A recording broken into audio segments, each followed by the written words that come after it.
पाहिजे? पाडायला पाहिजे.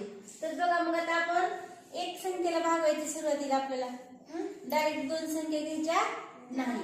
तर आधी सुरुवातीला आपल्याला 4 ला भागायचे. कितीला भागायचे? 4 ला. 8 न 4 ला भागायचे. मग 8च्या पाड्यामध्ये 4 आहे का? नाही, कारण 8चा पाडाच 8 न सुरू झालाय. 8 पेक्षा 4 ही संख्या कशी आहे? लहान आहे. म्हणून काय करायचं? भाग कितीचा द्यायचा? शून्याचा. मग 8च्या पाड्यामध्ये 4 नाही, म्हणून काय करायचं? भाग द्यायचा शून्याचा. 8 0 0. या दोघांचा गुणाकार इथं आला पाहिजे. 8 0 0. बघा 4 मध्ये 0 गेले, 4 गेले. आता 4 ला भागला आपण. आता पुढे किती आहे रे? 5. आता नवीन शिकताना मागे सांगितलं होतं तुम्हाला असं रेषा ओढा म्हणून, म्हणजे संख्या विसरत नाही. आता 4 ला भागला. आता काय करायचं? वरून 5 घ्यायचे. आपल्याला वरून घेतले 5. आता किती झाली संख्या?